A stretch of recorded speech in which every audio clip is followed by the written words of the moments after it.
Let's start. Dissolution of partnership firm. बेटा आपको एक बात बतला दूं, 12th क्लास के लिए ये चैप्टर सिर्फ 6 नंबर का है, बट असलियत में यही सबसे इंपॉर्टेंट चैप्टर है बेटा हमारी आगे की लाइफ का। आप बीकॉम में जाएंगे ना, तो पार्टनरशिप स्टार्ट इस चैप्टर से होती है। बीकॉम प्रोग्राम करें चाहे बीकॉम ऑनर्स करें, फर्स्ट ईयर में जो पहला चैप्टर आएगा पार्टनरशिप का, वो यही चैप्टर दोबारा से आएगा। यहीं से स्टार्ट होती है बीकॉम या सीए या कोई भी। डिसोल्यूशन बहुत इंपॉर्टेंट चैप्टर है, जितना 12th में छोड़ेंगे उसके आगे कैरी करेंगे बीकॉम में। हालांकि रिवाइज जरूर करते हैं पुराना 12th का एक बार वहां पे भी। डिसोल्यूशन ऑफ पार्टनरशिप फॉर्म मैंने आपको बता दिया था, पार्टनर्स का ओल्ड एग्रीमेंट खत्म होने वाला कंसेप्ट नहीं है ये फर्म का क्लोज होने वाला कंसेप्ट है। बिजनेस ही क्लोज हो जाता है, ये मैंने आपको लास्ट क्लास में समझा दी थी बात। बिजनेस क्लोजर करना होता है इसमें हमें। तो अकाउंट्स टू प्रिपेयर, इस टॉपिक में इस चैप्टर में हमें क्या क्या बनाना होता है। एक बनाना होता है रियलाइजेशन अकाउंट बनाना होता है। दूसरा क्या बनाना होता है, जो पार्टनर्स होते हैं उनका लेना देना कितना है, उनका कैपिटल अकाउंट, या किसी किसी क्वेश्चन में करंट अकाउंट भी बनाना पड़ता है। वो कैसे बनाएंगे बताऊंगा। Realisation account, partners capital account या करंट अकाउंट। तीसरा न बनाना पड़ता है कैश या बैंक अकाउंट। तो ये 3 अकाउंट ही बनाने हैं। और एक खास बात क्या रखनी है, ध्यान में क्या रखनी है, हमें बिजनेस क्लोज करना है। इट मींस हमारा ऑब्जेक्टिव क्या है, to close the books of accounts या बैलेंस शीट। बैलेंस शीट को क्लोज करना हमारा ऑब्जेक्टिव है। तो बेटा क्लोजर करना हमारा ऑब्जेक्टिव है, तो यानी कि कोई नया अकाउंट ओपन नहीं करना। तो क्या ध्यान में रखना, हमारा क्या जरूरी इंपॉर्टेंट इंपैक्ट है, don't open any new account. आप बिजनेस क्लोज करने के लिए बैलेंस शीट क्लोज कर रहे हो और नया अकाउंट कैसे ओपन कर सकते हो, कतई नहीं ओपन करना। Don't open any new account, यानी कि all adjustments need to do, all adjustments need to do from, कहां से, इस वाले रियलाइजेशन अकाउंट से। सारी एडजस्टमेंट्स रियलाइजेशन अकाउंट से करनी है। बात समझ में आई? हाँ सर, ये बात समझ में आई कि हमें 3 अकाउंट्स बनाने हैं इस टॉपिक में, realisation account, partners capital account, cash या बैंक अकाउंट। बैलेंस शीट को क्लोज करना है क्योंकि बिजनेस क्लोज हो रहा है। तो ऑब्जेक्टिव क्या, close the business, close the books of accounts, close the balance sheet. जब क्लोजर हमारा ऑब्जेक्टिव है तो ओपन करना हमारा कतई कोई ऑब्जेक्टिव नहीं है, तो कोई भी नया अकाउंट नहीं ओपन करेंगे। नया अकाउंट मतलब सारी एडजस्टमेंट किसके थ्रू करेंगे, ये जो हम नया अकाउंट ये बना रहे हैं एसेट लायबिलिटीज को क्लोज करने के लिए, रियलाइजेशन, उसके थ्रू सारी एडजस्टमेंट करेंगे। बात समझ में आई? हाँ सर, ये बात समझ में आई। तो बेटा हमें क्या करना है, हमें एक अकाउंट बनाना सीखना है, रियलाइजेशन अकाउंट। क्या बनाना सीखना है, रियलाइजेशन अकाउंट। ये साइड होती है डेबिट साइड, ये साइड होती है क्रेडिट साइड। मैंने आपको एक सैंपल क्वेश्चन पिछली क्लास में करके दिखा दिया था। क्या करते हैं हम यहाँ पे, सारी की सारी एसेट्स यहाँ ट्रांसफर कर देते हैं, सारी की सारी लाइबिलिटीज यहाँ पे ट्रांसफर कर देते हैं। बिजनेस की बैलेंस शीट से सारी एसेट्स यहाँ ट्रांसफर कर देंगे, सारी लाइबिलिटीज यहाँ ट्रांसफर कर देंगे। फिर इन एसेट्स को यहाँ ट्रांसफर कर दिया तो उनको सेल करेंगे इस जगह पे, सेल ऑफ एसेट्स करेंगे इस जगह पे, और लाइबिलिटीज को यहां ट्रांसफर कर दिया तो उसकी पेमेंट ऑफ लाइबिलिटीज करेंगे इस जगह पर, पेमेंट ऑफ लाइबिलिटीज यहां पे करेंगे। तो ये ऑटोमेटिक मैकेनिज्म है जो मैंने आपको लास्ट क्लास में करके भी दिखाया था कि एसेट्स कम की बिकी या ज्यादा की बिकी, लाइबिलिटीज को कम पे करा या ज्यादा पे करा, it hardly matters for us. अपने आप ऑटोमेटिकली या तो यहाँ पे प्रॉफिट आ जाता है या यहाँ पे लॉस आ जाता है। आप कहोगे सर प्रॉफिट तो आ ही नहीं सकता। हाँ बेटा, रियल लाइफ में तो नहीं आता, बट अकाउंट्स में, क्वेश्चंस में प्रॉफिट आ जाता है। प्रॉफिट्स किस में बढ़ जाएगा? जितने पार्टनर्स हैं उन सबको ओल्ड पार्टनर्स ही कहते हैं। ओल्ड क्योंकि नया तो होता नहीं आपके। ओल्ड पार्टनर्स में ओल्ड प्रॉफिट शेयरिंग रेशियो, यानी कि एक ही सीरीज होती है, एबीसी होंगे या एबी होंगे। जितने पार्टनर्स हैं सिंपल लिख दो ऑल पार्टनर्स, क्योंकि जितने पार्टनर्स हैं ऑल पार्टनर्स में ओल्ड रेशियो में, जो भी उनके क्वेश्चन में गिवन रेशियो है, गिवन प्रॉफिट शेयरिंग रेशियो में आप प्रॉफिट्स को बांट देंगे। सिमिलरली लॉस को भी ऑल पार्टनर्स में गिवन प्रॉफिट शेयरिंग रेशियो में बांट देंगे। तो मेरे प्यारे बच्चों, हमने क्या सीखा? सर हमने ये सीखा कि पहला स्टेप तो है एसेट्स यहां ट्रांसफर करना, दूसरा स्टेप है सर यहां लाइबिलिटीज ट्रांसफर करना, तीसरा स्टेप है एसेट्स को बेचना, चौथा स्टेप है लाइबिलिटीज को पे करना, पांचवा स्टेप बेटा मैं आपको क्वेश्चन कर स्टेप्स लिखवाते हुए समझाऊंगा, और छठा स्टेप है प्रॉफिट या लॉस की कंप्यूटेशन। और ऐसे सातवां स्टेप में आपको क्वेश्चन जब स्टेप्स लिखूंगा तब समझाऊंगा। तो कुल मिलाकर के 1 2 3 4 5 अभी नहीं बताया, छठे में प्रॉफिट होगा या लॉस होगा, सातवां भी अभी नहीं बताया। कुल मिला के 7 स्टेप्स के अंदर ये चैप्टर खत्म, ये अध्याय खत्म, ये चैप्टर मतलब सबसे इंपॉर्टेंट और सबसे इजी चैप्टर खत्म। आओ स्टेप सीखते हैं बच्चों।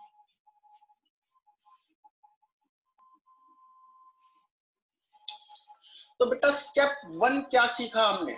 हमने स्टेप 1 सीखा transfer all assets to realisation account.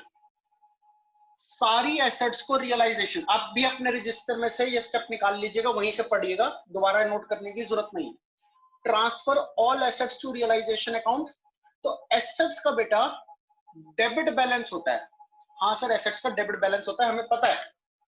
तो बेटा एसेट्स को क्या करेंगे? क्रेडिट करेंगे, तभी उनका बैलेंस खत्म होगा टू एसेट्स अकाउंट, और डेबिट में ट्रांसफर कर देंगे इसमें रियलाइजेशन अकाउंट डेबिट में।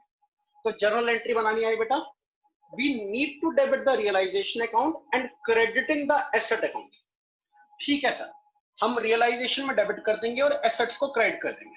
बट बेटा इसमें एक बड़ा महत्वपूर्ण पॉइंट है, बड़ा इंपॉर्टेंट पॉइंट है, क्या ध्यान में रखना है कि एसेट्स को इंडिविजुअली ट्रांसफर करना है और रियलाइजेशन को इन टोटलिटी ट्रांसफर करना है।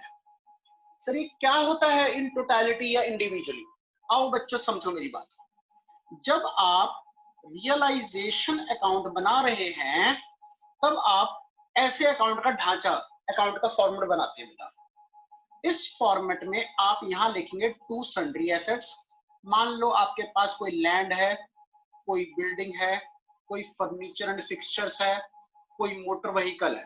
तो बेटा एसेट्स को इंडिविजुअली क्रेडिट करने का मतलब है कि आपने इंडिविजुअल वैल्यू से उसे क्रेडिट किया।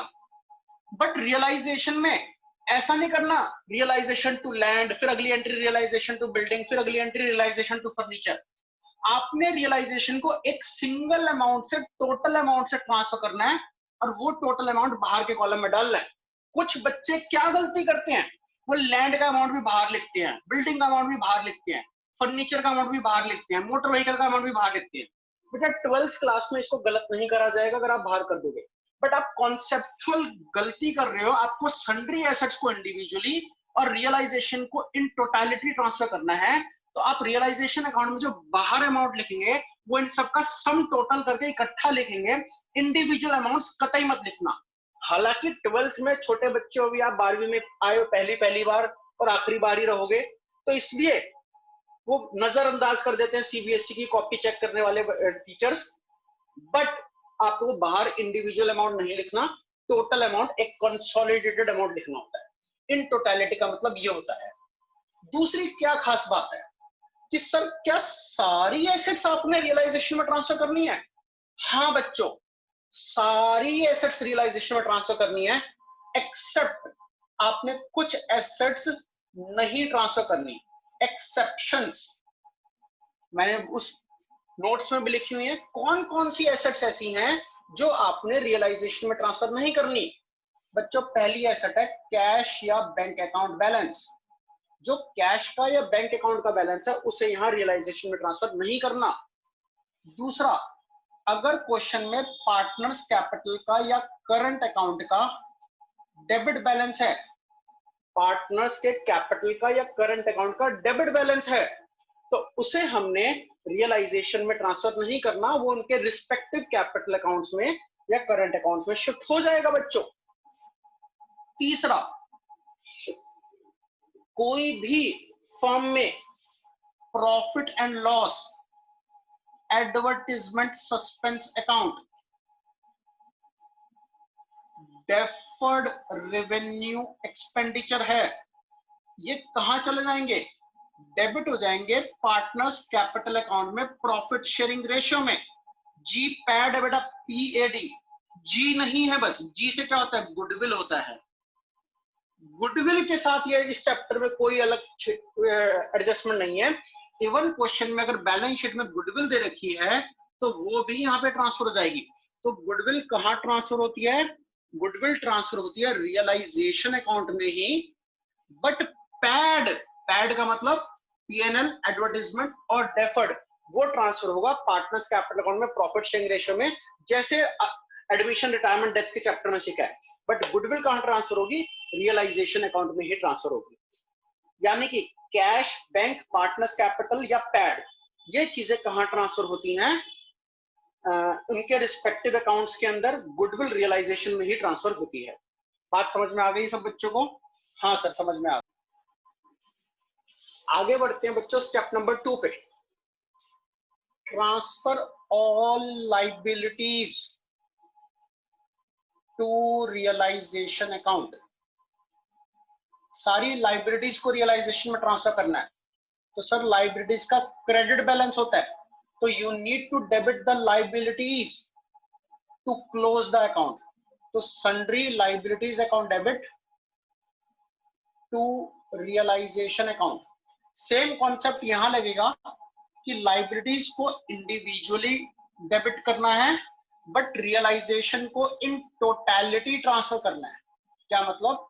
सेम वही बात बेटा, बाय सन्ड्री लाइबिलिटीज, जैसे कि trade creditors, bills payable, outstanding expenses, कोई भी लाइबिलिटी है, उस लाइबिलिटी को आपने इंडिविजुअली अंदर क्रेडिट करना है और उसका टोटल अमाउंट बाहर लेके जाना है। बात समझ में आई बेटा?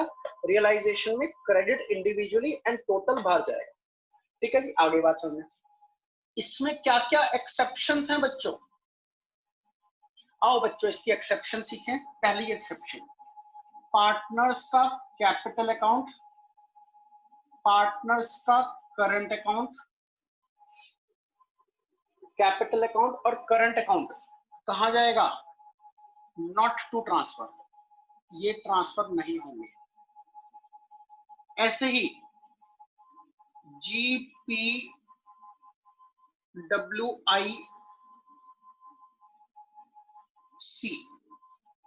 GPWIC, general reserve, profit and loss, transfer to partners capital account, profit sharing ratio, जैसे हम सीख के आए हैं। I, investment fluctuation reserve, investment fluctuation reserve. बच्चों ध्यान से सुनना, बड़े ध्यान से सुनना बेटा। अगर बैलेंस शीट में इन्वेस्टमेंट्स हैं तो वो तो आ जाएंगी रियलाइजेशन में, तो फिर तो इन्वेस्टमेंट फ्लक्चुएशन रिजर्व भी आएंगी लायबिलिटीज में। यानी कि इफ इन्वेस्टमेंट्स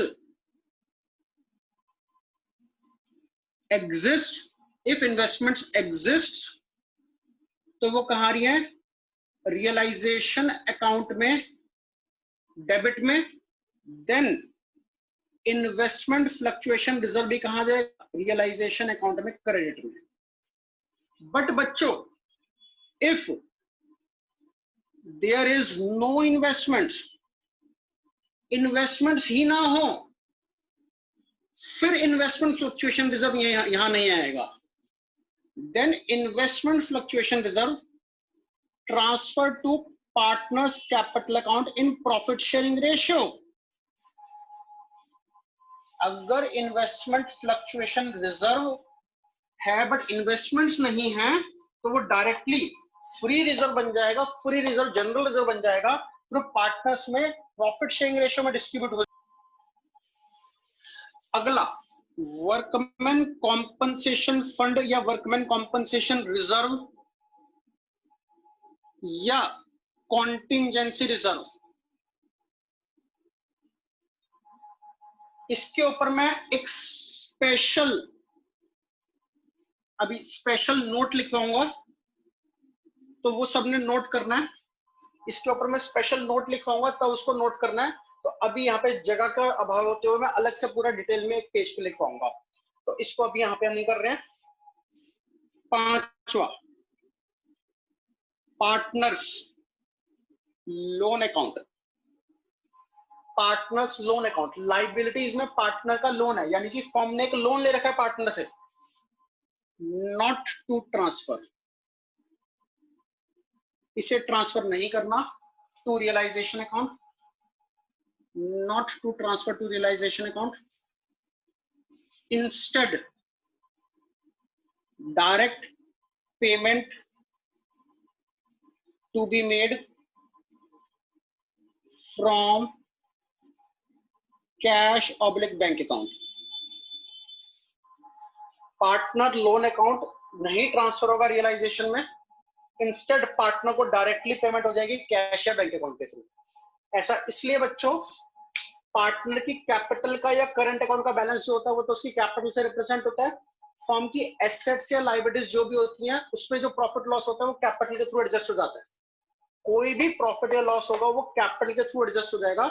बट फर्म ने पार्टनर से लोन भी ले रखा है, तो फर्म की ऑब्लिगेशन है, रिस्पॉन्सिबिलिटी है to pay the loan to the firm, loan to the partner.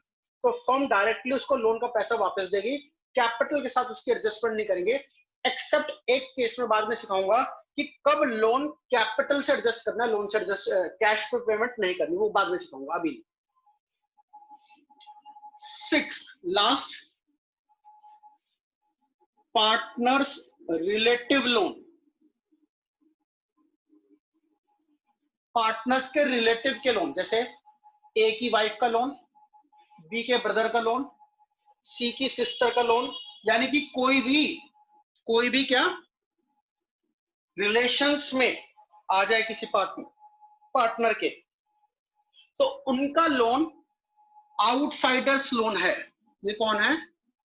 ये आउटसाइडर्स लोन है, और ये कहां ट्रांसफर होगा?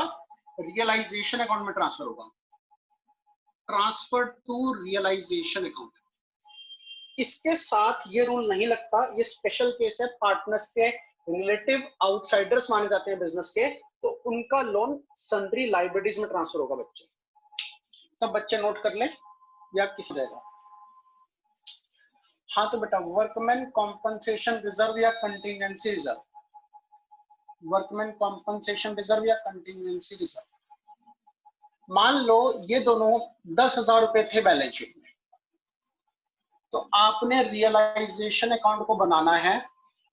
तो अगर क्वेश्चन में नो एडजस्टमेंट, किसकी? वर्कमैन कंपनसेशन रिजर्व की कोई एडजस्टमेंट नहीं है, नो एडजस्टमेंट, या क्लेम क्वेश्चन दे दे कि 6,000 का है, या क्वेश्चन क्लेम दे दे कि 15,000 का, यानी कि no adjustment that is no claim. वही केसेस हैं जैसे हमने एडमिशन रिटायरमेंट डेथ पे करे हैं। अगर बेटा कोई एडजस्टमेंट नहीं है, कोई क्लेम नहीं है, तो डिस्ट्रीब्यूट हो जाएगा वर्कमैन कॉम्पनसेशन रिजर्व या contingency reserve among partners in profit sharing ratio. Workman compensation या कंटिजेंसी रिजर्व पार्टनर्स में डिस्ट्रीब्यूट हो जाएगा प्रॉफिट शेयरिंग रेशियो में। अगर क्लेम है 6,000 का, तो एंट्री होगी workman compensation reserve debit 10,000 to realisation 6,000 और to old partners capital account 4,000। 6,000 की लायबिलिटी ट्रांसफर रियलाइजेशन में होगी और ओल्ड पार्टनर्स में 4,000 बढ़ जाएगा। बट अगर क्लेम 15 का है ज्यादा का क्लेम है तो वर्कमैन कॉम्पनसेशन तो है ही 10 का, वो ट्रांसफर होगा रियलाइजेशन में पूरा 10 का। 5,000 की अलग बात नहीं कर रहे हैं, हमने तो 15, हम तो रिजर्व की ट्रीटमेंट सीख रहे हैं। रिजर्व का क्या करना है, क्या 10,000 का रिजर्व है डिस्ट्रीब्यूट कर देंगे, distribute 10,000 among partners in profit sharing ratio, 10 में से 6,000 ट्रांसफर होगा रियलाइजेशन में, या 10 का 10 ट्रांसफर होगा रियलाइजेशन में। हम ये सीख रहे हैं, बस इतनी सी बात है sir. Let's start dissolution of partnership form. बेटा आपको एक बात बतला दूं, 12th क्लास के लिए ये चैप्टर सिर्फ 6 नंबर का है, बट असलियत में यही सबसे इंपॉर्टेंट चैप्टर है बेटा हमारी आगे की लाइफ का। आप बीकॉम में जाएंगे ना तो पार्टनरशिप स्टार्ट इस चैप्टर से होती है। बीकॉम प्रोग्राम करें चाहे बीकॉम ऑनर्स करें, फर्स्ट ईयर में जो पहला चैप्टर आएगा पार्टनरशिप का, वो यही चैप्टर दोबारा से आएगा। यहीं से स्टार्ट होती है बीकॉम या सीए या कोई भी। डिसोल्यूशन बहुत इंपॉर्टेंट चैप्टर है, जितना 12th में छोड़ेंगे उसके आगे कैरी करेंगे बीकॉम में। हालांकि रिवाइज जरूर करते हैं पुराना 12th का एक बार वहां पे भी।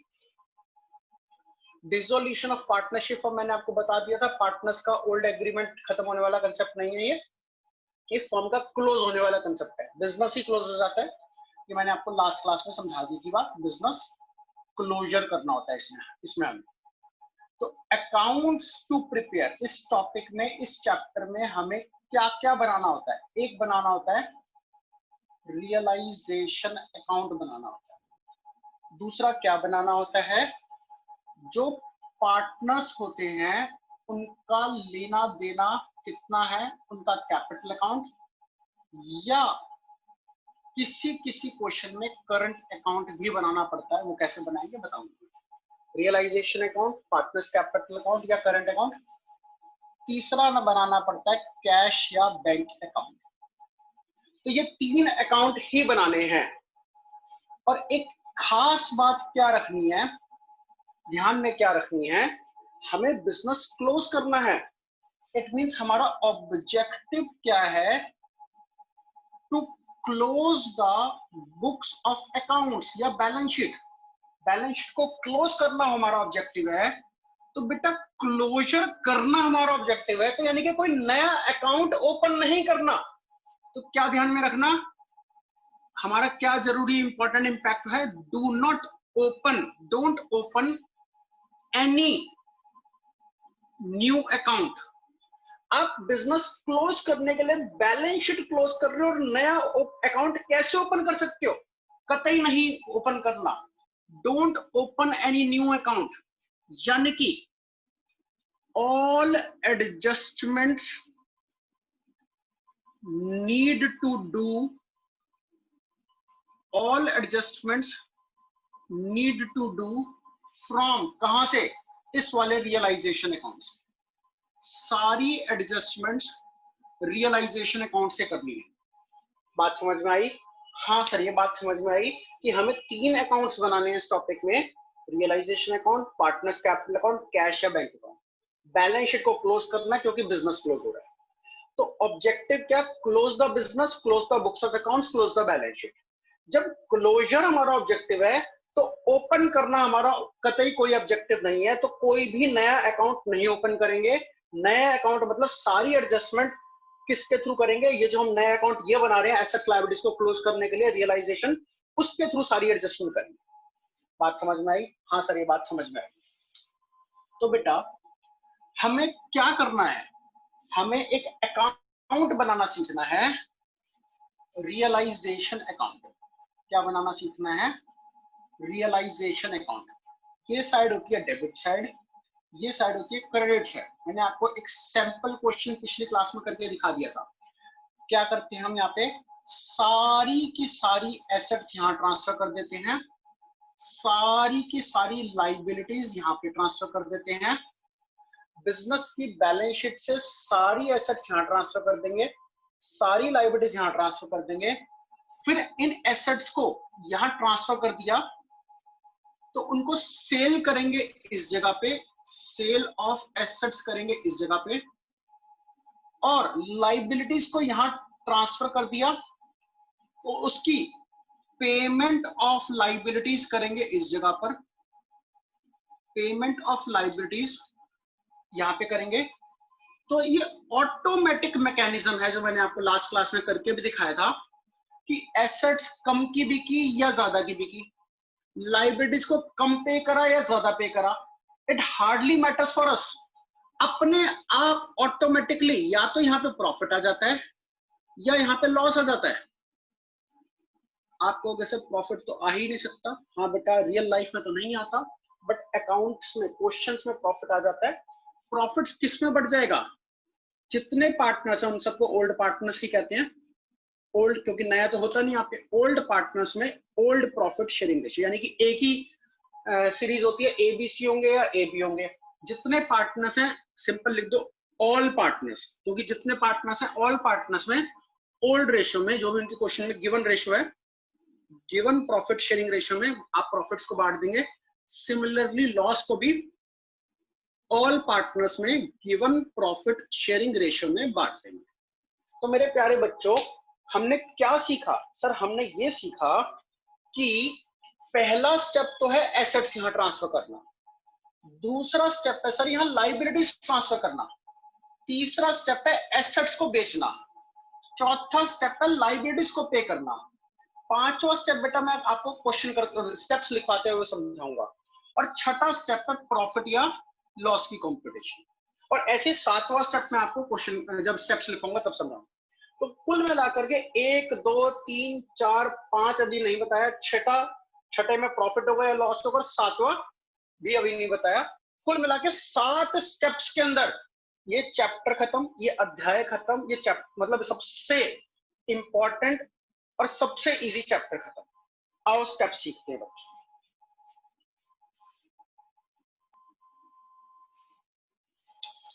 तो बेटा स्टेप 1 क्या सीखा हमने? हमने स्टेप्स 1 सीखा transfer all assets to realisation account. सारी एसेट्स को रियलाइजेशन, आप भी अपने रजिस्टर में से ये स्टेप निकाल लीजिएगा, वहीं से पढ़िएगा, दोबारा नोट करने की जरूरत नहीं। Transfer all assets to realisation account. तो एसेट्स का बेटा डेबिट बैलेंस होता है, हाँ सर एसेट्स का डेबिट बैलेंस होता है, हमें पता है। तो बेटा एसेट्स को क्या करेंगे, क्रेडिट करेंगे, तभी उनका बैलेंस खत्म होगा टू एसेट्स अकाउंट, और डेबिट में ट्रांसफर कर देंगे इसमें रियलाइजेशन अकाउंट डेबिट में। तो जर्नल एंट्री बनानी है बेटा, we need to debit the realisation account and crediting the asset account. ठीक है सर, हम रियलाइजेशन में डेबिट कर देंगे और एसेट्स को क्रेडिट कर देंगे। बट बेटा इसमें एक बड़ा महत्वपूर्ण पॉइंट है, बड़ा इंपॉर्टेंट पॉइंट है, क्या ध्यान में रखना है कि एसेट्स को इंडिविजुअली ट्रांसफर करना है और रियलाइजेशन को इन टोटलिटी ट्रांसफर करना है। सर ये क्या होता है इन टोटलिटी या इंडिविजुअली? आओ बच्चों समझो मेरी बात। जब आप रियलाइजेशन अकाउंट बना रहे हैं तब आप ऐसे अकाउंट का ढांचा, अकाउंट का फॉर्मेट बनाते हैं बेटा। इस फॉर्मेट में आप यहां लिखेंगे टू सन्ड्री एसेट्स। मान लो आपके पास कोई लैंड है, कोई बिल्डिंग है, कोई फर्नीचर एंड फिक्सचर्स है, कोई मोटर व्हीकल है। तो बेटा एसेट्स को इंडिविजुअली क्रेडिट करने का मतलब है कि आपने इंडिविजुअल वैल्यू से उसे क्रेडिट किया। बट रियलाइजेशन में ऐसा नहीं करना, रियलाइजेशन टू लैंड, फिर अगली एंट्री रियलाइजेशन टू बिल्डिंग, फिर अगली एंट्री रियलाइजेशन टू फर्नीचर। आपने रियलाइजेशन को एक सिंगल अमाउंट से टोटल अमाउंट से ट्रांसफर करना है और वो टोटल अमाउंट बाहर के कॉलम में डालना है। कुछ बच्चे क्या गलती करते हैं, वो लैंड का अमाउंट भी बाहर लिखते हैं, बिल्डिंग का अमाउंट भी बाहर लिखते हैं, फर्नीचर का अमाउंट भी बाहर लिखते हैं, मोटर व्हीकल का अमाउंट भी बाहर लिखते हैं। बेटा 12th क्लास में इसको गलत नहीं करा जाएगा अगर आप बाहर कर दोगे, बट आप कॉन्सेप्चुअल गलती कर रहे हो। आपको सन्ड्री एसेट्स को इंडिविजुअली और रियलाइजेशन को इन टोटलिटी ट्रांसफर करना है। तो आप रियलाइजेशन अकाउंट में जो बाहर अमाउंट लिखेंगे वो इन सबका सम टोटल करके इकट्ठा लिखेंगे, इंडिविजुअल अमाउंट्स कतई मत लिखना। हालांकि 12th में छोटे बच्चे हो भी, आप 12वीं में आए हो पहली बार और आखिरी बार ही रहोगे, तो इसलिए वो नजरअंदाज कर देते हैं सीबीएसई की कॉपी चेक करने वाले टीचर्स। बट आपको बाहर इंडिविजुअल अमाउंट नहीं लिखना, टोटल अमाउंट एक कंसोलिडेटेड अमाउंट लिखना होता है। इन टोटलिटी का मतलब ये होता है। दूसरी क्या खास बात है कि सर क्या सारी एसेट्स आपने रियलाइजेशन में ट्रांसफर करनी है? हाँ बच्चों, सारी एसेट्स रियलाइजेशन में ट्रांसफर करनी है, एक्सेप्ट आपने कुछ एसेट्स नहीं ट्रांसफर करनी। एक्सेप्शंस मैंने उस नोट्स में भी लिखी हुई है, कौन कौन सी एसेट्स ऐसी हैं जो आपने रियलाइजेशन में ट्रांसफर नहीं करनी। बच्चों पहली एसेट है कैश या बैंक अकाउंट बैलेंस। जो कैश का या बैंक अकाउंट का बैलेंस है उसे यहां रियलाइजेशन में ट्रांसफर नहीं करना। दूसरा, अगर क्वेश्चन में पार्टनर्स कैपिटल का या करंट अकाउंट का डेबिट बैलेंस है, पार्टनर्स के कैपिटल का या करंट अकाउंट का डेबिट बैलेंस है, तो उसे हमने रियलाइजेशन में ट्रांसफर नहीं करना, वो उनके रिस्पेक्टिव कैपिटल अकाउंट्स में या करंट अकाउंट्स में शिफ्ट हो जाएगा बच्चों। तीसरा, कोई भी फर्म में profit and loss, advertisement suspense account, deferred revenue expenditure है, ये कहां चले जाएंगे? डेबिट हो जाएंगे पार्टनर्स कैपिटल अकाउंट में प्रॉफिट शेयरिंग रेशियो में। जी पैड है बेटा, पीएडी। जी नहीं है, बस जी से क्या होता है? गुडविल होता है। गुडविल के साथ ये इस चैप्टर में कोई अलग एडजस्टमेंट नहीं है। इवन क्वेश्चन में अगर बैलेंस शीट में गुडविल दे रखी है तो वो भी यहाँ पे ट्रांसफर हो जाएगी। तो गुडविल कहाँ ट्रांसफर होती है? गुडविल ट्रांसफर होती है रियलाइजेशन अकाउंट में ही। बट पैड, पैड का मतलब पीएनएल, एडवर्टाइजमेंट और डेफर्ड, वो ट्रांसफर होगा पार्टनर्स कैपिटल अकाउंट में प्रॉफिट शेयरिंग रेशियो में, जैसे एडमिशन, रिटायरमेंट, डेथ के चैप्टर में सीखा है। बट गुडविल कहां ट्रांसफर होगी? रियलाइजेशन अकाउंट में ही ट्रांसफर होगी। यानी कि कैश, बैंक, पार्टनर्स कैपिटल या पैड, ये चीजें कहां ट्रांसफर होती हैं? उनके रिस्पेक्टिव अकाउंट्स के अंदर गुडविल रियलाइजेशन में ही ट्रांसफर होती है। बात समझ में आ गई सब बच्चों को? हाँ सर, समझ में आ गई। आगे बढ़ते हैं बच्चों स्टेप नंबर 2 पे। Transfer all liabilities to realisation account. सारी लाइबिलिटीज को रियलाइजेशन में ट्रांसफर करना है। तो सर लाइबिलिटीज का क्रेडिट बैलेंस होता है, तो you need to debit the liabilities to close the account. तो sundry liabilities account debit to realisation account. Same concept यहां लगेगा कि लाइबिलिटीज को इंडिविजुअली डेबिट करना है, बट रियलाइजेशन को इन टोटलिटी ट्रांसफर करना है। क्या मतलब?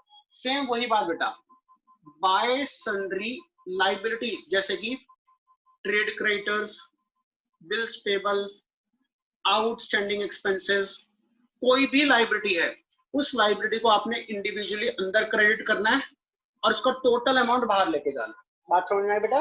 रियलाइजेशन में क्रेडिट इंडिविजुअली एंड टोटल बाहर जाएगा। ठीक है जी, आगे बात समझ। इसमें क्या क्या एक्सेप्शंस हैं बच्चों? आओ बच्चों इसकी एक्सेप्शन सीखें। पहली एक्सेप्शन, पार्टनर्स का कैपिटल अकाउंट, पार्टनर्स का करंट अकाउंट, कैपिटल अकाउंट और करंट अकाउंट कहां जाएगा? नॉट टू ट्रांसफर, ये ट्रांसफर नहीं होंगे। ऐसे ही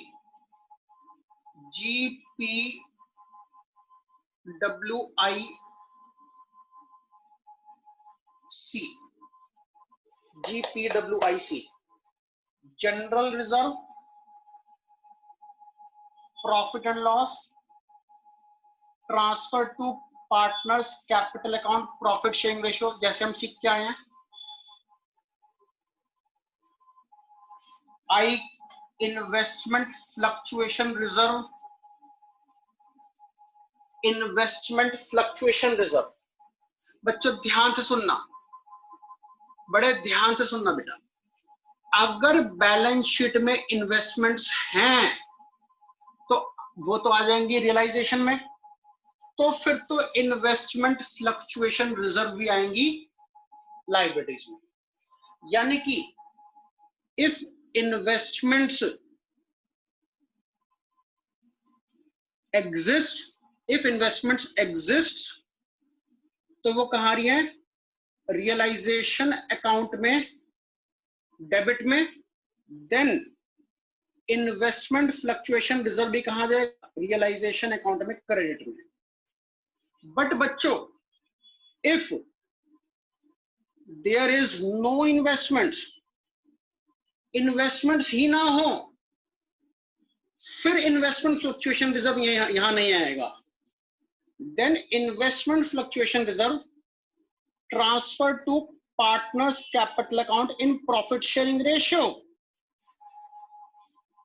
अगर इन्वेस्टमेंट फ्लक्चुएशन रिजर्व है बट इन्वेस्टमेंट्स नहीं है तो वो डायरेक्टली फ्री रिजर्व बन जाएगा, फ्री रिजर्व जनरल रिजर्व बन जाएगा, फिर पार्टनर्स में प्रॉफिट शेयरिंग रेशियो में डिस्ट्रीब्यूट हो। अगला वर्कमैन कॉम्पनसेशन फंड या वर्कमैन कॉम्पनसेशन रिजर्व या कॉन्टिंजेंसी रिजर्व, इसके ऊपर मैं एक स्पेशल नोट लिखवाऊंगा, तो वो सबने नोट करना है।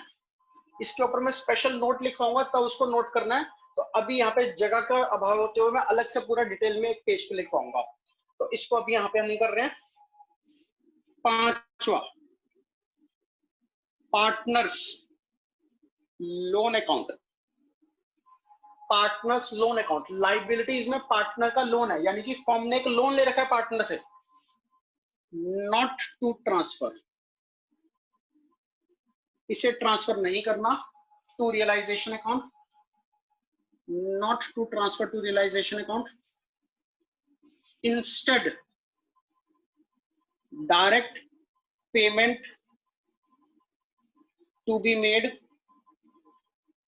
From cash oblique bank account. Partner loan account नहीं ट्रांसफर होगा रियलाइजेशन में, इंस्टेड पार्टनर को डायरेक्टली पेमेंट हो जाएगी कैश या बैंक अकाउंट के थ्रू। ऐसा इसलिए बच्चों, पार्टनर की कैपिटल का या करंट अकाउंट का बैलेंस जो होता है वो तो उसकी कैपिटल से रिप्रेजेंट होता है। फर्म की एसेट्स या लायबिलिटीज जो भी होती हैं उसमें जो प्रॉफिट लॉस होता है वो कैपिटल के थ्रू एडजस्ट हो जाता है। कोई भी प्रॉफिट या लॉस होगा वो कैपिटल के थ्रू एडजस्ट हो जाएगा। बट फर्म ने पार्टनर से लोन भी ले रखा है, तो फर्म की ऑब्लिगेशन है, रिस्पॉन्सिबिलिटी है to pay the loan to the firm, loan to the partner. तो फर्म डायरेक्टली उसको लोन का पैसा वापस देगी, कैपिटल के साथ उसकी एडजस्टमेंट नहीं करेंगे। एक्सेप्ट एक केस में बाद में सिखाऊंगा कि कब लोन कैपिटल से एडजस्ट करना है, लोन से एडजस्ट कैश पे पेमेंट नहीं करनी, वो बाद में सिखाऊंगा, अभी नहीं। Sixth last, partners relative loan. Partners के रिलेटिव के लोन, जैसे ए की वाइफ का लोन, बी के ब्रदर का लोन, सी की सिस्टर का लोन, यानी कि कोई भी क्या रिलेशंस में आ जाए किसी पार्टनर के, तो उनका लोन आउटसाइडर्स लोन है। ये कौन है, ये आउटसाइडर्स लोन है, और ये कहां ट्रांसफर होगा, रियलाइजेशन अकाउंट में ट्रांसफर होगा, ट्रांसफर टू रियलाइजेशन अकाउंट। इसके साथ ये रूल नहीं लगता, ये स्पेशल केस है, पार्टनर्स के रिलेटिव आउटसाइडर्स माने जाते हैं बिजनेस के, तो उनका लोन सन्ड्री लायबिलिटीज में ट्रांसफर होगा। बच्चे सब बच्चे नोट कर लें या किस जाएगा। हाँ तो बेटा, वर्कमैन कॉम्पनसेशन रिजर्व या contingency reserve, workman compensation reserve या कंटिजेंसी रिजर्व। मान लो ये दोनों 10,000 रुपए थे बैलेंस शीट में, तो आपने रियलाइजेशन अकाउंट को बनाना है। तो अगर क्वेश्चन में नो एडजस्टमेंट, किसकी, वर्कमैन कंपनसेशन रिजर्व की कोई एडजस्टमेंट नहीं है, नो एडजस्टमेंट, या क्लेम क्वेश्चन दे दे कि 6,000 का है, या क्वेश्चन क्लेम दे दे कि 15,000 का, यानी कि no adjustment that is no claim. वही केसेस हैं जैसे हमने एडमिशन रिटायरमेंट डेथ पे करे हैं। अगर बेटा कोई एडजस्टमेंट नहीं है, कोई क्लेम नहीं है, तो डिस्ट्रीब्यूट हो जाएगा वर्कमैन कॉम्पनसेशन रिजर्व या contingency reserve among partners in profit sharing ratio. Workman compensation या कंटीजेंसी रिजर्व पार्टनर्स में डिस्ट्रीब्यूट हो जाएगा प्रॉफिट शेयरिंग रेशियो में। अगर क्लेम है 6000 का तो एंट्री होगी workman compensation reserve debit 10,000 to realisation 6000 और to old partners capital account 4000।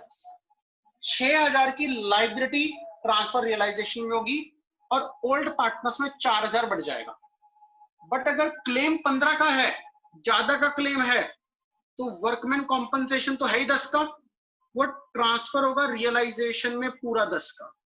5000 की अलग बात नहीं कर रहे हैं, हमने तो 15, हम तो रिजर्व की ट्रीटमेंट सीख रहे हैं। रिजर्व का क्या करना है, क्या 10,000 का रिजर्व है डिस्ट्रीब्यूट कर देंगे, distribute 10,000 among partners in profit sharing ratio. 10 में से 6,000 ट्रांसफर होगा रियलाइजेशन में या 10 का 10 ट्रांसफर होगा रियलाइजेशन में, हम ये सीख रहे हैं। बस इतनी सी बात है। आओ बच्चों आगे स्टेप 3 करते हैं। स्टेप 3 है बच्चों सेल ऑफ एसेट्स, एसेट्स बेच देना। आज हम एसेट्स को बेच रहे हैं क्योंकि एसेट्स ऑलरेडी कहां ट्रांसफर हो चुकी हैं, रियलाइजेशन टू एसेट्स हो चुकी हैं। एसेट सारी की सारी रियलाइजेशन में ट्रांसफर हो चुकी हैं। तो जब एसेट्स को बेचूंगा, कैश या बैंक आएगा मेरे पास, पैसे आएंगे मेरे पास, तो कैश डेबिट या बैंक अकाउंट डेबिट, या तो कैश डेबिट करूंगा या बैंक डेबिट करूंगा।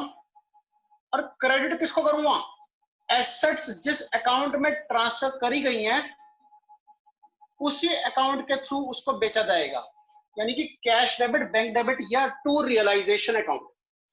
अब आपने एसेट बेचने की एंट्री जो 11th में सीखी है वो नहीं करनी कैश टू एसेट, अब आपने करनी है कैश टू रियलाइजेशन। क्यों, क्योंकि एसेट रियलाइजेशन में चली गई है तो अब रियलाइजेशन से बिकेंगी एसेट्स। अगर कोई पार्टनर कहे कि मैं टेक ओवर कर रहा हूं, कोई एसेट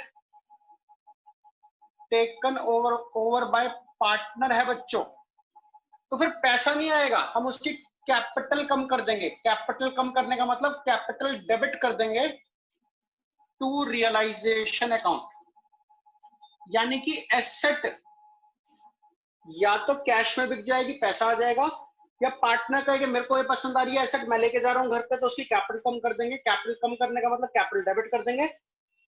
या कोई क्रेडिटर लेके चला जाए asset taken over bye creditor. मैंने बैंक से लोन ले रखा था, मैंने मान के चलिए बैंक से लोन ले रखा था, कितने का, मान लीजिए 10,000 रुपए का। वो कहां ट्रांसफर हो चुका है, रियलाइजेशन अकाउंट में ट्रांसफर हो चुका है। ये लोन मैंने किसके बदले ले रखा था, मान लेते हैं बिल्डिंग के अगेंस्ट ले रखा था। बिल्डिंग थी मेरे पास 15,000 रुपए की, मान लेते हैं। ये बिल्डिंग बैंक कहते हैं कि 10,000 के लोन के बदले में मैं आपकी बिल्डिंग लेके जा रहा हूं। ये बिल्डिंग भी कहां ट्रांसफर हो चुकी है, रियलाइजेशन के अकाउंट में ट्रांसफर हो चुकी है। तो लोन भी रियलाइजेशन में चला गया, बिल्डिंग भी रियलाइजेशन में चली गई। अब देखो, bank takes over building, bank कहता है मैं बिल्डिंग ले जा रहा हूं आपकी, in full settlement of loan, कि आपके 10,000 के लोन के बदले में मैं आपकी 15,000 की बिल्डिंग ले जा रहा हूं। अब बैंक मेरी बिल्डिंग ले गया, तो 10,000 के बदले में मेरी बिल्डिंग गई, खत्म हो गई। तो बेटा कोई एंट्री कर पाओगे आप अकाउंट्स में, कोई एंट्री नहीं। ना तो आपके पास पैसे आ रहे, ना आपके पास से पैसे जा रहे, बिल्डिंग जा रही है, लोन खत्म हो रहा है, इसकी कोई entry. Step 5, step 4, payment of liabilities. Liabilities की पेमेंट करनी है। अब लाइबिलिटीज को पे करोगे तो, क्योंकि लाइबिलिटीज कहां ट्रांसफर हो चुकी हैं, liabilities to realisation account transfer हो चुकी हैं, तो अब इनको आप पे करोगे तो एंट्री होगी realisation account debit to cash oblique bank account. यानी कि whenever you are paying any liability you need to transfer the liability to the realisation first and afterwards that liability will be paid through cash और bank. मतलब ये paid करी जा रही है in cash. कोई लाइबिलिटी पार्टनर का मैं लेके जा रहा हूं, taken over by partner, partner कहे कि ये लाइबिलिटी मैं खुद पे कर दूंगा, बहुत अच्छी बात है। अगर पार्टनर कहेगा कि मैं लाइबिलिटी पे करना चाहता हूं, उत्सुकता दिखा रहा है अपनी, वैसे तो ऐसा होता नहीं है, बट अगर क्वेश्चन कह रहे हैं तो आप क्या करेंगे, उसका कैपिटल अकाउंट बढ़ा देंगे उतने अमाउंट से। टू पार्टनर्स कैपिटल अकाउंट बढ़ाने का मतलब क्रेडिट कर देंगे कैपिटल अकाउंट को। एसेट ले जाने में कैपिटल अकाउंट कम करते हैं तो डेबिट करते हैं, लाइबिलिटी ले जाने में पार्टनर का कैपिटल अकाउंट बढ़ाते हैं यानी कि क्रेडिट करते हैं। Liability paid via asset, via मतलब किसी एसेट के थ्रू किसी लाइबिलिटी को पे करना, बट कौन सी एसेट को छोड़ के, एक्सेप्ट कैश या बैंक। मैंने कैश या बैंक को छोड़कर के किसी लाइबिलिटी को पे करा एसेट के थ्रू, तो बेटा वही केस है जो पिछला केस कराया था, तब क्या एंट्री होगी, नो एंट्री।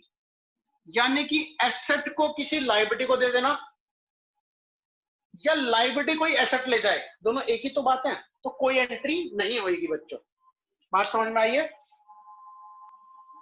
स्टेप 5 बच्चों, जब भी फर्म बंद होती है तो फर्म बंद होने के क्लोजर एक्सपेंसेस होते हैं। क्लोजर एक्सपेंसेस ऑफ फर्म, कोई भी फर्म ऐसी बंद नहीं हो जाती बेटा, उन क्लोजर एक्सपेंसेस को डिसोल्यूशन एक्सपेंसेस भी कहते हैं। डिसोल्यूशन एक्सपेंसेस को रियलाइजेशन एक्सपेंसेस भी कहते हैं बच्चों।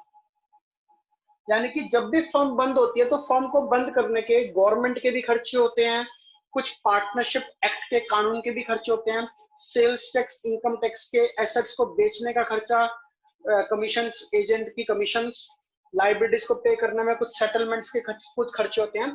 तो whatever the expenses of the firm needs to be paid.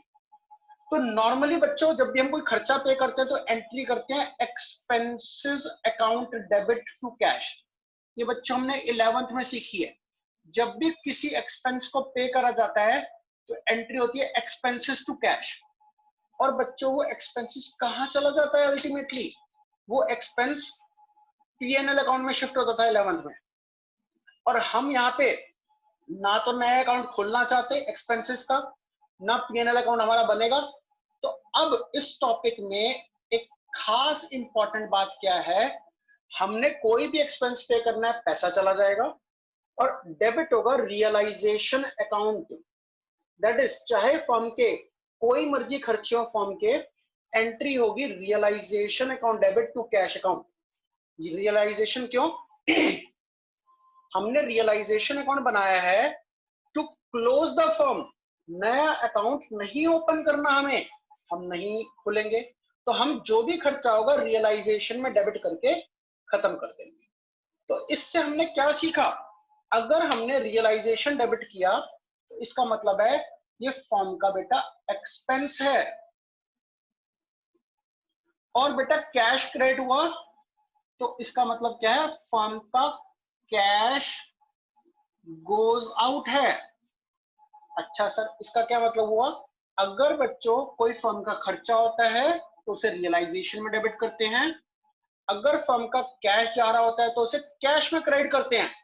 तो इस एंट्री का क्या मतलब हुआ, इस एंट्री का मतलब हुआ बच्चों, हमें यह देखना है कि एक्सपेंस किसका है, एक्सपेंस किसका है और वो एक्सपेंस पे कौन कर रहा है। देखो मेरे केस में क्या है कि एक्सपेंस फर्म का है कि नहीं है, यस सर ये फर्म का एक्सपेंस है बच्चों, और पे भी कौन कर रहा है, फर्म कर रही है। सर क्या कहना चाह रहे हो, बात में नहीं समझ में आई। मैं ये कहना चाह रहा हूं बच्चों, मैं ये कहना चाह रहा हूं बच्चों कि खर्चा भी फर्म का, पे भी फर्म कर रही है। अगर बच्चों फर्म का खर्चा है तो वो फर्म के रियलाइजेशन अकाउंट में डेबिट होगा, और पेड फर्म कर रही है, कोई खर्चा पे फर्म कर रही है तो फर्म का कैश अकाउंट क्रेडिट होगा। सर और डिटेल में समझाओ। हाँ बच्चों आओ डिटेल में समझते हैं, केस बदलते हैं। खर्चा तो फर्म का है, खर्चा तो फर्म का है, बट पार्टनर कह रहा है कि मैं इसको पे करूंगा।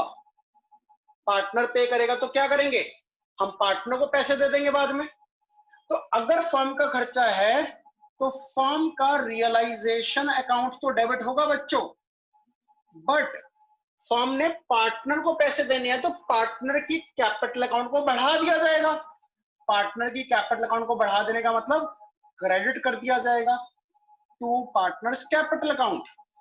क्या मतलब हुआ बेटा, यहाँ पे फर्म का खर्चा था, पैसा भी फर्म का जा रहा था, तो इसलिए कैश क्रेडिट कर दिया था। यहाँ पे खर्चा तो फर्म का है तो इसलिए रियलाइजेशन डेबिट किया है, बट पेमेंट कौन कर रहा है, पार्टनर पेमेंट कर रहा है। तुमने पार्टनर्स की बुक्स नहीं बनानी, हमें तो फर्म की बुक्स बनानी है। तो फर्म क्या करेगी, अपनी बुक्स ऑफ अकाउंट्स में पार्टनर की कैपिटल को बढ़ा देगी, यानी कि क्रेडिट कर देगी। सर केस उल्टा भी हो सकता है, हाँ बेटा उल्टा भी हो सकता है। एक सिचुएशन ऐसी होती है कि फर्म पे कर रही है पैसे, बट फर्म कहती है ये खर्चा मेरा दायित्व तो नहीं है, ये तेरी गलती से हुआ है। रियरेस्ट केस होता है ये कि खर्चा तो पार्टनर कर रहा है, बियर उसका दायित्व, खर्चे की रिस्पॉन्सिबिलिटी पार्टनर की थी, but paid for the time being firm कर रही है। तो फर्म कैश पे कर देगी टू कैश अकाउंट। फर्म का जा रहा है तो फर्म पे करेगी तो फर्म का कैश चला जाएगा, और खर्चे की दायित्व, खर्चे की रिस्पॉन्सिबिलिटी पार्टनर की है तो फर्म कहेगी पार्टनर का कैपिटल अकाउंट कम कर देते हैं। पार्टनर का कैपिटल अकाउंट कम करने का मतलब उसका कैपिटल अकाउंट डेबिट कर दिया जाएगा, पार्टनर्स कैपिटल अकाउंट माइनस कर दिया जाएगा। अच्छा, पार्टनर का खर्चा है तो पार्टनर का कैपिटल अकाउंट डेबिट, फर्म का खर्चा तो फर्म का रियलाइजेशन अकाउंट डेबिट। पे अगर पार्टनर कर रहा है तो उसका कैपिटल अकाउंट क्रेडिट, पे अगर फर्म कर रही है तो फर्म का कैश अकाउंट क्रेडिट।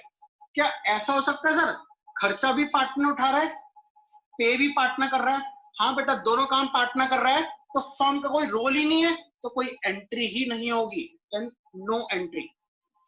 आगे बात समझ में बच्चों? हाँ सर बात समझ में आ गई। स्टेप नंबर 6, अब क्लोज द रियलाइजेशन अकाउंट। हम रियलाइजेशन अकाउंट को क्लोज कर देते हैं। क्लोज करने में प्रॉफिट आता है तो एंट्री क्या होती है, realisation account debit, profit debit side पे निकलता है, to partners capital account in profit sharing ratio में डिस्ट्रीब्यूट कर देंगे। बट बच्चों उल्टा, अगर इसका लॉस आता है तो एंट्री उल्टी हो जाएगी, partners capital account debit to realisation account. यानी कि जब हम रियलाइजेशन अकाउंट को बच्चों क्लोज करेंगे तो इट में हैपन कि प्रॉफिट आ जाए और लॉस आ जाए। प्रॉफिट में पार्टनर्स का कैपिटल अकाउंट बढ़ा दिया जाएगा, क्रेडिट कर दिया जाएगा, लॉस में उनका कैपिटल अकाउंट डेबिट कर दिया जाएगा, माइनस कर दिया जाएगा। ठीक है सर। और आखिरी स्टेप, जब फर्म बंद हो जाएगी कैपिटल अकाउंट क्लोज करा जाएगा। Close the capital account, capital account को क्लोज करा जाएगा। अगर किसी पार्टनर को अमाउंट पे करा जा रहा है, अमाउंट पेड टू पार्टनर, अगर किसी पार्टनर को पैसे दिए जाएंगे तो उस पार्टनर का कैपिटल अकाउंट डेबिट होगा और फर्म का पैसा कैश या बैंक चला जाएगा बच्चों। अमाउंट पे करेंगे तो partners capital account debit to cash या बैंक, पैसा जा रहा है, कैपिटल अकाउंट को पे कर रहे हैं तो उसका कैपिटल अकाउंट कम कर देंगे। बट ऐसा भी पॉसिबल है अमाउंट किसी पार्टनर से लेना पड़ जाए, अमाउंट रिसीव्ड फ्रॉम पार्टनर, तो एंट्री होगी फर्म में कैश आएगा, कैश या bank account debit to partners capital account. तो कुल मिलाकर के बच्चों स्टेप 6 और स्टेप 7 आसान से हैं, कोई ज्यादा मुश्किल नहीं है। कुल मिला के 7 ही स्टेप्स हैं। एसेट्स ट्रांसफर करना, लाइबिलिटीज ट्रांसफर करना, एसेट सेल करना, लाइबिलिटीज पे करना, रियलाइजेशन क्लोज करना, प्रॉफिट लॉस निकलता है। अच्छा, स्टेप 5 में रियलाइजेशन एक्सपेंसेस की ट्रीटमेंट करना, स्टेप 6 में रियलाइजेशन को क्लोज करना, और स्टेप 7 में पार्टनर्स का कैपिटल अकाउंट क्लोज करना। जैसे ही बच्चों ये आपके 7 स्टेप्स हो जाते हैं, कैश अकाउंट ऑटोमेटिकली क्लोज हो जाता है और वो टैली हो जाना चाहिए। जैसे ही आपके 7 स्टेप्स पूरे होंगे, कैश अकाउंट में और कुछ नहीं बचता, कैश अकाउंट ऑटोमेटिकली क्लोज हो जाता है, उसके बाद इसमें कोई क्वेश्चन में कोई स्टेप या कोई भी एंट्री करने के लिए नहीं बचती। इसी के साथ ये स्टेप्स या इसी के साथ इस चैप्टर का होल कॉन्सेप्ट खत्म होता है। अगली क्लास से